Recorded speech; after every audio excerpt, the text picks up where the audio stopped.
Welcome to Aishwaryam Academy. I am Pagalavan.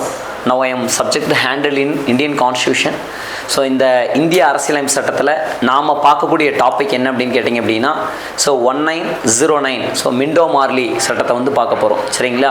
So 1909 நமக்கு வந்து பார்த்திங்க அப்படின்னா பிரிட்டிஷ் கவர்மெண்ட்டில் நமக்கு வந்து பார்த்திங்கன்னா இந்த மிண்டோ மார்லி அப்படின்றது கொண்டு வராங்க. ஸோ இதனுடைய அப்ஜெக்டிவ் என்ன அப்படின்னு கேட்டிங்க அப்படின்னா ரிசர்வேஷன் ஃபார் த முஸ்லீம்ஸ். சரிங்களா? ரிசர்வேஷன் ஃபார் த முஸ்லீம்ஸ், இங்கே அந்த பாயிண்ட் உங்களுக்கு தெரியும். ஸோ கம்யூனல் ரெஃபரன்ஸ்ரேஷன் யார் கொடுக்குறாங்க அப்படின்னு பார்த்தீங்கன்னா முஸ்லீம்ஸ், மைனாரிட்டிஸ் என்று சொல்லக்கூடிய முஸ்லீம்ஸ்க்கு வந்து கொடுக்குறாங்க. 1906 முஸ்லீம் லீக்கை வந்து ஃபார்ம் பண்ணுறாங்க இல்லையா? முஸ்லீம் லீக் எப்போ ஃபார்ம் பண்ணுறாங்க அப்படின்னு கேட்டிங்க அப்படின்னா 1906. ஸோ நமக்கு வந்து பார்த்திங்க அப்படின்னா அதில் ஆகானுடைய தலைமையில் தான் போயிட்டு நமக்கு வந்து இந்த மிண்டோ அவர்கிட்ட நமக்கு வந்து பார்த்திங்க அப்படின்னா இந்த ரிசர்வேஷன் பற்றி பேசி ஸோ அந்த ரிசர்வேஷனையும் வந்து வாங்கிக்கிறாங்க. யார் அப்படின்னா முஸ்லீம்ஸ். Okay right. அதே போல் இதனுடைய வைசிரா எக்ஸிக்யூட்டிவ் கவுன்சிலில் நமக்கு வந்து இந்தியர் ஒருத்தருக்கு வந்து பார்த்திங்க அப்படின்னா கொடுக்குறாங்க. அது யாருன்னு நமக்கு வந்து பார்த்திங்கன்னா எஸ்பி சின்கா அவர்கள் வந்து இருக்கார். யார் அப்படின்னு பார்த்திங்க அப்படின்னா எஸ்பி சின்கா அவர்களுக்கு வந்து கொடுக்குறாங்க. நாம் வந்து பார்க்குறோம், அதாவது பிரிட்டிஷ் பார்லிமெண்ட்டில் முதல்ல மெம்பர் ஆனவர் யார் அப்படின்னு பார்த்திங்க அப்படின்னா தாதாபாய் நோரோஜி தான். ஸோ அடுத்து இவர் வந்து பார்த்திங்க அப்படின்னா அந்த வைசிராயினுடைய எக்ஸிக்யூட்டிவ் கவுன்சிலில் நமக்கு வந்து பார்த்திங்கன்னா வைசிராயினுடைய நிர்வாக குழுவில் உறுப்பினர் ஆகிறார். யாருன்னு பார்த்தீங்கன்னா எஸ்பி சின்கா. ஸோ இது வந்து ரிசர்வேஷன் எதற்கான அப்படின்னு கேட்டிங்க அப்படின்னா நமக்கு வந்து பார்த்திங்க அப்படின்னா அந்த லெஜிஸ்லேட்டிவ் அசம்பிளி சட்டப்பேரவையினுடைய விரிவாக்கம். ஸோ அப்போ நமக்கு வந்து பார்த்திங்க அப்படின்னா டெவலப்மெண்ட் ஃபார் த அந்த லெஜிஸ்லேட்டிவ் அசம்பிளி சட்டப்பேரவையினுடைய இதில் எங்களுக்கு வந்து மோர் தென் ரெஃபரன்ஸ்ரேஷன் பிரதிநிதித்துவம் வழங்கப்பட வேண்டும். அப்போ அந்த இது எப்போ கொண்டு வராங்க அப்படின்னு கேட்டிங்கன்னா 1861 நமக்கு வந்து பார்த்திங்க அப்படின்னா 1861 தான் ஸ்டேட்ஸ் பிரசிடென்சியில் அப்போ நமக்கு வந்து பார்த்திங்க அப்படின்னா இந்த சட்டப்பேரவை அப்படின்றத ஏற்படுத்துகிறாங்க. ஸோ இதுதான் வந்து பார்த்திங்க அப்படின்னா 1909 மிண்டோ மார்லி. ஸோ இதனை தொடர்ந்து நமக்கு வரக்கூடியதான் என்னன்னு பார்த்திங்க அப்படின்னா 1919 மாண்டேக் சேம்ஸ்ஃபோர்ட் அப்படின்றத கொண்டு வராங்க. So Montagu Chelmsford reforms. சரிங்களா? ஸோ இது என்ன சொல்லுது, இந்த மாண்டேக் சேம்ஸ்ஃபோர்ட் அப்படின்றது என்ன சொல்லுது? இது 1919 ஏற்படுத்தப்பட்டது. இதில் முக்கியமான இதனுடைய இது என்னன்னு பார்த்தோம் அப்படின்னா மைனாரிட்டிஸாக இருக்கக்கூடிய சீக்கிய, கிறிஸ்டின்ஸ், ஆங்கிலோ இண்டியன்ஸ்க்கெல்லாம் ரிசர்வேஷன் கொடுக்குறாங்க. ஸோ அப்போ அடுத்தது நமக்கு என்ன சொல்கிறாங்கன்னா இந்த பிரசிடென்சி என்று சொல்லக்கூடிய மாகாணங்களில் டயார்சி இன்ட்ரடியூஸ் பண்ணி வைக்கிறாங்க. டயார்சி அப்படின்றது இதுதான் இல்லையா, இரட்டையாட்சி முறை அப்படின்றத நமக்கு வந்து பார்த்திங்கன்னா கொண்டு வராங்க. இந்த இரட்டையாட்சி முறைனா என்ன? நமக்கு வந்து பார்த்திங்கன்னா இதில் 2 இருக்குது. ஒன்று ரிசர்வ் லிஸ்ட், இன்னொன்று வந்து டிரான்ஸ்ஃபர் லிஸ்ட் அப்படின்னு சொல்கிறாங்க. இந்த ரிசர்வ் லிஸ்ட் அப்படின்றது நமக்கு வந்து பார்த்திங்க அப்படின்னா ஒதுக்கப்பட்ட துறை, அது மாற்றப்பட்ட துறை. இது நம்ம வந்து யாருடைய தலைமையில் அப்படின்னா கவர்னருடைய கீழே நமக்கு வந்து பார்த்திங்க அப்படின்னா இந்த குழு வந்து இருப்பாங்க. இன்னொன்று நமக்கு வந்து மினிஸ்ட்ரி, அதாவது அமைச்சர்கள் கீழே அந்த குழு இருக்கும். ஸோ இந்த ரிசர்வ் லிஸ்ட் அப்படின்றது நமக்கு வந்து பார்த்திங்க அப்படின்னா ஒரு அட்மினிஸ்ட்ரேஷன் ஆகட்டும், ஃபினான்ஸ் ஆகட்டும், ஜுடிஷியல் ஆகட்டும், லாண்ட் ஆர்டர் ஆகட்டும், இது எல்லாமே யார்கிட்ட இருக்கும் அப்படின்னு கேட்டிங்கன்னா கவர்னருடைய அந்த கமிட்டி கீழே இருக்கும். ரிமைனிங் இருக்கக்கூடிய டிரான்ஸ்ஃபர் லிஸ்ட் மாற்றப்பட்ட துறைகளில் so education, health, agriculture, so இந்த மாதிரி எல்லாம் யார்கிட்ட இருக்கும் அப்படின்னு கேட்டிங்க அப்படின்னா மினிஸ்ட்ரி கீழே இருக்கும். ஆனால் நமக்கு வந்து பார்த்திங்க அப்படின்னா இதை விட இன்னும் முக்கியம், இந்த 1919 மிகப்பெரிய டேர்னிங்காக நம்ம எதை சொல்கிறோம் அப்படின்னு கேட்டிங்கன்னா ஸோ அந்த பிரிட்டிஷ் இந்திய அரசியலில் ஆப்பர்ச்சுனிட்டி டு த எலெக்ஷன் யாருக்குன்னு பார்த்தீங்கன்னா இந்தியர்களுக்கு. பிரிட்டிஷ் இந்திய அரசியல் தேர்தலில் இந்தியர்களுக்கும் வாய்ப்பளிக்கப்பட்டது மிகப்பெரிய ஒரு இது எதுன்னு பார்த்தீங்கன்னா இந்த 1919 ஏற்படுத்தப்பட்ட மாண்டேகு சேம்ஸ்ஃபோர்டு தான். அப்பொழுது நமக்கு வந்து பார்த்தீங்க அப்படின்னா இந்திய தேசிய காங்கிரஸ் வந்து 1885 ஆரம்பிக்கப்பட்டது. ஆனால் இந்திய தேசிய காங்கிரஸ் வந்து பார்த்திங்க அப்படின்னா இந்த 1919 மாண்டேகு சேம்ஸ்ஃபோர்டு சட்டத்தை பயன்படுத்தி தேர்தலில் பார்ட்டிசிபேஷன் பண்ணலை. காரணம் என்ன அப்படின்னு பார்த்தீங்க அப்படின்னா நமக்கு இந்த இரட்டையாட்சி டயார்சி அப்படின்றத அவங்க அக்செப்ட் பண்ணலை. தென் அனதர் ஒன் ரீசன், இதான் மெயின் ரீசன். அனதர் ஒன் என்ன சொல்கிறோம் அப்படின்னா 1920 மகாத்மா காந்தியடிகள் இந்த நான் கோஆபரேஷன் மூவ்மெண்ட்டை கொண்டு வராங்க, ஒத்துழையாமை இயக்கத்தை கொண்டு வராங்க. அந்த ஒத்துழையாமை இயக்கம் என்ன சொல்லுது நமக்கு, மகாத்மா காந்தி என்ன சொல்கிறாரு, பிரிட்டிஷாருடைய எந்த இதுலையுமே நான் என்ன பண்ண மாட்டேன், கோஆப்ரேட் பண்ண மாட்டேன் அப்படின்னு சொல்லுது. அப்போ நமக்கு வந்து பார்த்திங்க அப்படின்னா எனக்கு எஜுகேஷன் வேண்டாம், பதவி பட்டங்கள் வேண்டாம், நீதிமன்றங்களை புறக்கணிக்கணும், இது எதுவுமே எங்களுக்கு வந்து பார்த்திங்க அப்படி வேண்டாம். கல்வி வேண்டாம்னா கல்வி வேண்டான்னு அர்த்தம் இல்லை, நம்மளுடைய கல்வியாக இருக்க வேண்டும். பிரிட்டிஷாருடைய கல்வி வேண்டாம், பதவி வேண்டாங்க, பட்டங்கள் வேண்டாம் அப்படின்றது தான் ஒத்துழையாமை இயக்கத்தை சொல்லுது. அப்போ எங்களுக்கு வந்து பார்த்திங்கன்னா சட்டமன்றம் வேண்டாம் அப்படின்றதுனால அவங்க என்ன பண்ணுறாங்க அப்படின்னா ஒரு பக்கம் இரட்டையாட்சி, இன்னொன்று காந்தியினுடைய அந்த நான் கோஆபரேஷன் மூவ்மெண்ட் என்று சொல்லக்கூடிய ஒத்துழையாமை இயக்கம். ஸோ இதனால் அவங்க வந்து பார்த்திங்க அப்படின்னா இந்திய தேசிய காங்கிரஸ் அதில் பார்ட்டிசிபேஷன் பண்ணல.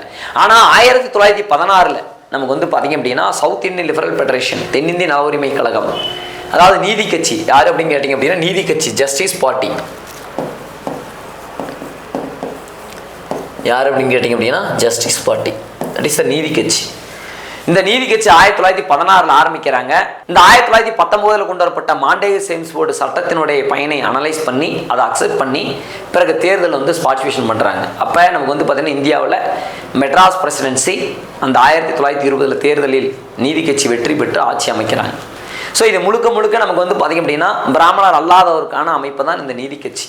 அப்போ பிராமணர் அல்லாதவருக்கான அந்த கம்யூனல் ரெப்ரசன்டேஷன் வேணும், பிரதிநிதித்துவம் வேண்டும் அப்படின்றதுக்காகவே தேர்தலில் போட்டிட்டு அதை வெற்றிகரமாக கொண்டு வராங்க. நம்ம பார்ப்போம் இல்லையா, ஜஸ்டிஸ் பார்ட்டியில் 1921 அண்ட் 22 நமக்கு வந்து பார்த்திங்க அப்படின்னா அந்த கம்யூனல் ரெப்ரசன்டேஷன் கொண்டு வராங்க.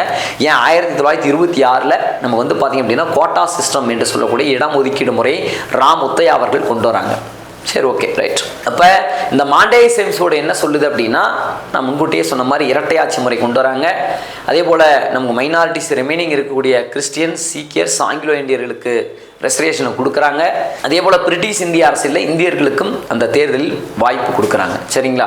சரி, ஓகே. அடுத்து நமக்கு வந்து பார்த்திங்க அப்படின்னா அதே போல் அந்த மாகாணங்களில் சட்டப்பேரவை ஏற்படுத்தப்பட்டது எப்போன்னு கேட்டாங்கன்னா 1861. சரி, ரைட்டு.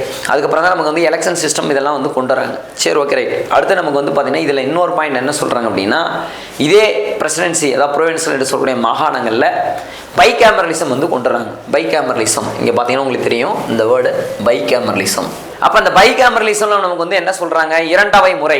இரண்டவை முறைன்றது என்ன, நமக்கு வந்து பார்த்திங்க அப்படின்னா ஒன்று லெஜிஸ்லேட்டிவ் அசம்பிளி, இன்னொன்று கவுன்சில் ஆஃப் ஸ்டேட் அப்படின்னு சொல்கிறாங்க. அப்போ நமக்கு வந்து பார்த்திங்க அப்படின்னா இந்தியாவில் அப்போ நமக்கு வந்து 1935 அடுத்தாக தான் பார்க்க போகிறோம். தற்போது இந்தியாவில் நமக்கு வந்து பார்த்திங்க அப்படின்னா பைகேமரலிசம் எத்தனை ஸ்டேட்டில் இருக்குது அப்படின்னா 6 ஸ்டேட்டில் இருக்குது பைகேமரலிசம். அப்போது நமக்கு வந்து மாகாணங்களில் கொண்டு வந்தாங்க. பின்னாடி நம்ம அடுத்த 1935 சட்டத்தை வந்து பார்க்குறப்ப நமக்கு வந்து பார்த்திங்க அப்படின்னா மத்தியிலையும் கொண்டு வந்துருவாங்க. அப்போ அந்த பைகேமரலிசம் அப்படின்றது legislative assembly and council of state. சரிங்களா? ஸோ அப்போ அது வந்து பார்த்திங்க அப்படின்னா 6 ஸ்டேட்டில், இப்போவும் 6 ஸ்டேட்டில் தான் இருக்குது. என்னென்ன ஸ்டேட்டில் சார் இருக்குது அப்படின்னு கேட்டிங்க அப்படின்னா கர்நாடகா, ஆந்திர பிரதேஷ், தெலுங்கானா அண்டு அதுக்கப்புறம் மகாராஷ்டிரா, அப்புறம் பீகார் அண்டு யூபி, உத்தரப்பிரதேஷ். இந்த 6 ஸ்டேட்டில் தான் பைகேமரலிசம் இருக்குது. So sir MLA and MLC ரொம்ப ஷார்ட்டாக. எம்எல்ஏன்னா நமக்கு எல்லாருக்குமே தெரியும், மக்களால் டைரெக்டாக ஓட் போட்டு வரக்கூடிய சட்டப்பேரவை உறுப்பினர்கள். எம்எல்சி அப்படின்றது வந்து பார்த்திங்க அப்படின்னா நமக்கு அதுக்கு நிறைய கண்டிஷன்ஸ் இருக்குது. பட் நமக்கு இன்டைரக்ட் எலெக்ஷன். உங்களுக்கு என்னென்ன எளிமையாக சொல்லணும் அப்படின்னா, எம்எல்ஏ என்பது லோக்சபா மாதிரியும், பார்லிமெண்ட்டில் நமக்கு வந்து பார்த்திங்க அப்படின்னா லோயர் ஹவுஸ், அப்பர் ஹவுசஸான ராஜ்யசபா போல தான் இந்த எம்எல்சி அப்படின்றத தெரிஞ்சுக்கோங்க. ஸோ அப்போ இதுதான் நமக்கு வந்து என்னென்னு கேட்டிங்க அப்படின்னா 1919. ஸோ மாண்டேகி-சேம்ஸ் போர்டு அப்படின்றது. சரிங்களா? Indian government act 1935. Okay, right. நமக்கு வந்து பார்த்திங்க அப்படின்னா இந்த 1935 அப்படின்றது இது எப்படி கொண்டு வரப்பட்டது? ஸோ நமக்கு வந்து பார்த்திங்கன்னா இதை 3 விஷயங்கள் நாம் இதில் எடுத்துக்கணும். ஒன்று Simon கமிஷனுடைய report, Simon commission.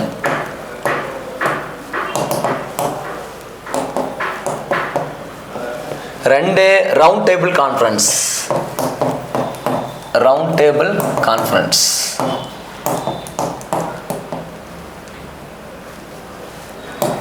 So 3 white report. இந்த 3ஐயும் நமக்கு வந்து பார்த்திங்க அப்படின்னா பேஸ்மெண்ட்டாக வச்சு தான் 1935 இந்தியன் கவர்மெண்ட் ஆக்டை வெளியிடுறாங்க. இப்போ சைமன் கமிஷன் என்ன சொல்லுது? 1927 நமக்கு இந்த சைமன் கமிஷனை ஃபார்ம் பண்ணுறாங்க. சர் ஜான் சைமன் அப்படின்ற தலைமையில்.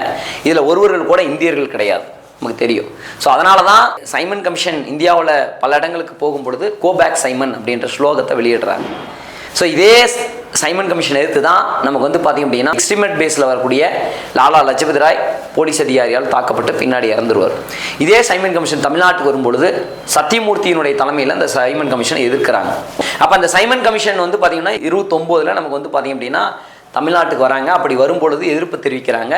ஸோ இவங்க இந்த சைமன் கமிஷனுடைய ரெக்கமெண்டேஷன் பரிந்துரை என்ன சொல்லுது அப்படின்னா, நமக்கு வந்து இந்த கம்யூனல் ரெப்ரசன்டேஷன் அப்படின்றது முழுமையாக்கப்பட வேண்டும், கம்ப்ளீட்டாக இருக்கணும், வகுப்புவாரி பிரதிநிதித்துவம்ன்றது முழுமையாக்கப்பட வேண்டும். ஏன்னா இந்த கம்யூனல் ரெப்ரசன்டேஷன்ன்றதை பேஸ் பண்ணி தான் நமக்கு வந்து தொடர்ச்சியாக ரிசர்வேஷனில் இதெல்லாம் நம்ம வந்து பார்ப்போம். நமக்கு வந்து பார்த்திங்க அப்படின்னா இப்போ பார்த்த 1909 வந்து பார்த்திங்கன்னா மிண்டோ மார்லி, 1919 மாண்டேகி-சேம்ஸ் போர்டு, இது எல்லாமே ரிசர்வேஷனுடைய பேஸ்டு தான். ஸோ ஜஸ்டிஸ் பார்ட்டியும் அதை தான் வந்து கேட்குறாங்க. நம்ம ஏன் பெரியார் வந்து பார்த்திங்க அப்படின்னா காங்கிரஸில் இருந்து ஏன் வந்து செல்ஃப் ரெஸ்பெக்ட் மூமெண்ட்டை தொடங்குறாரு அப்படின்னு பார்த்திங்க அப்படின்னா அது காரணம் இந்த ஷெட்யூல்டு கேஸ்ட் அந்த டிப்ரெஸ்டு பீப்புளுக்கு வந்து கம்யூனல் ரெப்ரசன்டேஷன் வேணும்னு சொல்லி தான் 1925 காஞ்சிபுரத்தில் நடந்த ஐஎன்சி மாநாட்டில் இவர் வந்து கேட்குறாரு, இந்த மாதிரி டிப்ரெஸ்டு பீப்புளுக்கு கம்யூனல் ரெப்ரசன்டேஷன் கொடுங்க அப்படின்னு. அதை காங்கிரஸ் கொடுக்க மறுத்துறாங்க. அதனால் பெரியார் அவர்கள் காங்கிரஸ்லேருந்து கேம் அவுட் ஆகி செல்ஃப் ரெஸ்பெக்ட் மூவ்மெண்ட் அப்படின்றது தொடங்குறாரு. Okay right. அப்போ சைமன் கமிஷனுடைய ரெக்கமெண்டேஷனில் என்ன சொல்லப்பட்டிருக்கு அப்படின்னா, கம்ப்ளீட்டட் த கம்யூனல் ரெப்ரசன்டேஷன் அப்படின்னு சொன்னோம். இன்னொன்று அபாலிஷன் ஆஃப் டைஆர்சி, இரட்டையாட்சி முறை ஒழிக்கப்பட வேண்டும் அப்படின்றது தான். இது ஃபர்ஸ்ட் ஒன் பாயிண்டாக எடுத்துக்கலாம். ஸோ அடுத்து ரவுண்ட் டேபிள் கான்ஃபரன்ஸ் நமக்கு வந்து பார்த்திங்க அப்படின்னா, அப்போ ரவுண்ட் டேபிள் கான்ஃபரன்ஸில் நமக்கு வந்து 19 நமக்கு வந்து பார்த்திங்க அப்படின்னா 30 and 32 and 31 and 32 இதுதான் நமக்கு வந்து பார்த்திங்க அப்படின்னா ரவுண்ட் டேபிள் கான்ஃபரன்ஸ். ஸோ இது வந்து பார்த்திங்க அப்படின்னா நமக்கு வந்து 3 இருக்குது. இந்த ரவுண்ட் டேபிள் கான்ஃபரன்ஸில் 1930 காங்கிரஸ் சார்பாக யாரும் பார்ட்டிசிபேஷன் பண்ணியிருக்க மாட்டாங்க. ரீசன், அந்த சால்ட் சத்தியாகிரகனால அவங்க அரெஸ்ட் பண்ணி ஜெயிலில் வச்சுருப்பாங்க. ஸோ செகண்ட் ரவுண்ட் டேபிள் கான்ஃபரன்ஸில் தான் டாக்டர் B.R. அம்பேத்கர் அந்த கம்யூனல் ரெப்ரசன்டேஷன் வேணும்னு எடுத்து சொல்லியிருப்பார். அரை வயிற்று கஞ்சிக்கே அல்லற்படும் ஊமைகளுடைய உறுப்பினராக நான் இருந்து பேசுகிறேன் என்று சொல்லி தனித்தொகுதி அப்படின்றத வாங்கிட்டு வருவார். பின்னாடி 1931 இது நடக்குது. 32 நமக்கு வந்து பூனா ஒப்பந்தம், அதாவது காந்தி இதை கேள்விப்பட்டு என்னடா இந்த மாதிரி தாழ்த்தப்பட்டவர் தனித்தொகுதி வாங்கிட்டாரே அப்படின்னு காந்தி கேட்டு சாகும் வரை உண்ணாவிரத போராட்டத்தை அறிவிக்கிறார். ஸோ அதனால் டாக்டர் B.R. அம்பேத்கர் அவரை போய் சிறையில் பார்த்து அப்போ தனித்தொகுதி அப்படின்றதுக்கு பதிலாக இடஒதுக்கீடு முறை அப்படின்றத வாங்கிக்கிறாரு. ஸோ இந்த இடஒதுக்கீடை பேஸ் பண்ணி தான் இன்றைக்கி தமிழ்நாடும் சரி, லோக்சபா எலெக்ஷன்லையும் சரி, நமக்கு வந்து பார்த்திங்க அப்படின்னா அந்த இரட்டை வாக்குரிமை அப்படின்றதுக்கு பதிலாக இடஒதுக்கீடு கொடுக்குறாங்க. அப்படி புரிகிற மாதிரி சொல்லணும்னா, தமிழ்நாட்டில் 234 தொகுதிகள் இருக்கு இல்லையா, அந்த 234ல் பப்ளிக் சீட் எவ்வளோ அப்படின்னு பார்த்திங்க அப்படின்னா 188, எஸ்சிக்கு எவ்வளோ அப்படின்னு பார்த்தீங்கன்னா 44, எஸ்டிக்கு எவ்வளோ பார்த்தீங்கன்னா 2. புரியுதுங்களா? ஸோ அப்போ தனித்தொகுதி எஸ்சிக்கு வந்து எந்த இடஒதுக்கீடு கொடுத்துருக்காங்களோ அவங்க மட்டும்தான் அதில் நிற்க முடியும். ஸோ இதுதான் நமக்கு வந்து பார்த்திங்க அப்படின்னா அம்பேத்கர் அவர்கள் 1931 ரவுண்ட் டேபிள் கான்ஃபரன்ஸில் வாங்கிட்டு வராரு. சரி, ஓகே, இதை வச்சுப்போம். 32 நமக்கு வந்து தேர்ட் ரவுண்ட் டேபிள் கான்ஃபரன்ஸ் நடக்குது. அப்போ 30, 31, 32. ஸோ இதனுடைய இதையும் வச்சுக்கிட்டு அண்டு வெலிங்டன் ரிப்போர்ட் 1933 இதையெல்லாம் வச்சு தான் நமக்கு வந்து பார்த்திங்கன்னா 1935 இந்தியன் கவர்மெண்ட் ஆக்டை நமக்கு வந்து பார்த்திங்க அப்படின்னா டிக்ளேர் பண்ணுறாங்க. ஸோ நன்றி, வணக்கம்.